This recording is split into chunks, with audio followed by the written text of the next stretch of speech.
लो जी गुड्डी हो गई शुरू भाजन बच्चे आ गए ने गुड्डियां डोरा लैके पेचा करन लगा हूँ अली है कि पुत्तर चीरे थानू पे ही नहीं तो गुड्डा गुड्डा कोई नहीं जा फड़े ले ओ कहना चपेट घुट गई चिट्टा गुड्डा जी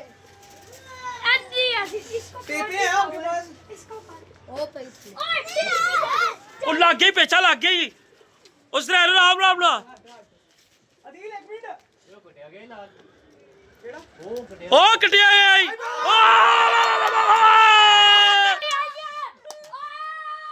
लो जी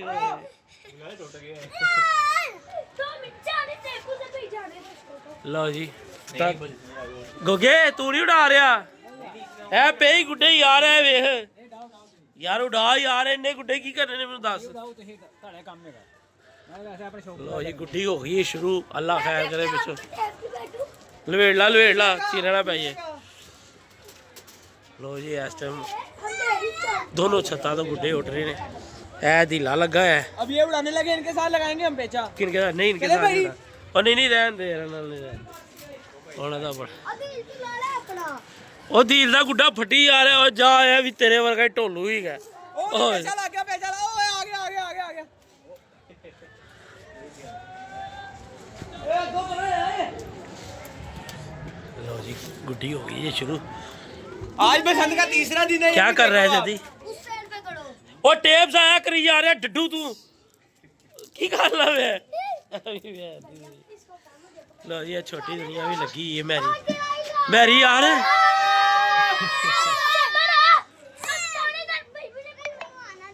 कबूतर आगे बैठा है डक नहीं रहे सी एल उल मैं पहले ही थले रख दिते सी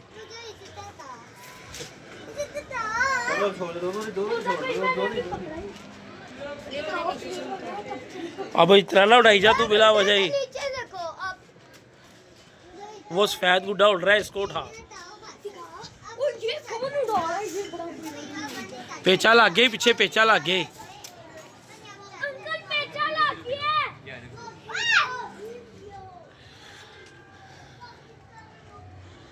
बड़ी दूरों एनका मंगाइया जी असी बड़ी जी वायल आज मजा आ रहा है पतंगबाजी का गोगे तू नहीं उड़ा रहा नहीं भाई मैंने शौक नहीं डालना मैं उड़ा ला यार नहीं मैं बस देखना मेरे चस्का पूरा करने आप चस्का पूरा कर ला यार कसम तो तोड़ ला गोगे बाद में कटांगे फिर मजा नहीं आना हाँ। छोड़ो यार ओए जो गोगे भाई को दे जरा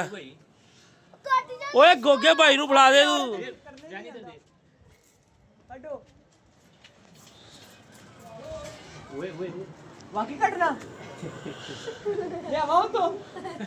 ओए इनु छोका छोटे गुड्डे नु अली तू इधर वाले गुड्डिया ना पेचा करेगा ना तेरा गुड्डा पेचा करदा करदा हवा च ही आ जाएगा इधर दा तेनू बहुता बेनीफिट होएगा ए मेरी गल याद रखी पीछे आइयो ना तुसी थोड़ा पीछे आइयो अली तू अगे चले आ भाई नु पीछे ले आओ अली तू अगे चले आ ना ओ बड़े तू सोंदा ही नहीं पिया तुसी पीछे आइयो तुसी पीछे आइयो ना हाँ ए डोर छड़ गली जरा पैरा चो चलो ओ वे कबूतर भी डिस्टर्ब हो रहा है गुड्डा भारी हो गया पेचा लगा दिया गुड्डा भारी हो गया ओ इधर दिखा इधर ओए अगे ले आओ हाथ इथे ले आओ यार इथे ले आओ चल किधर है छूट गया चलो ओ इधरों लगा आ जाइए इधरों पलटाओ यार ए तो ओए चल ਤੁਹਾਡੀ ਖੈਰ ਹੋਏ ਚਲ ਓਏ ਹੁਣ ਕਰੀ ਜਾ ਅੱਗੇ ਤੂੰ ਪੇਚੇ ਉਹ ਨੀਲਾ ਵਾਲੀ ਦੂਰ ਹੈਗਾ ਯਾਰ ਲਾਈ ਕਬੂਤਰ ਉਹ ਇਸ ਉੱਪਰ ਚੱਲ ਜਾਣੇ ਫਿਰ ਓਏ छोड़ दे यार तू तो छोटी दुनिया तू एवी बीच में ऊपर लेके जा रहा ये लो शमीर उड़ा लो आप भी छोड़ना ना इसको वरना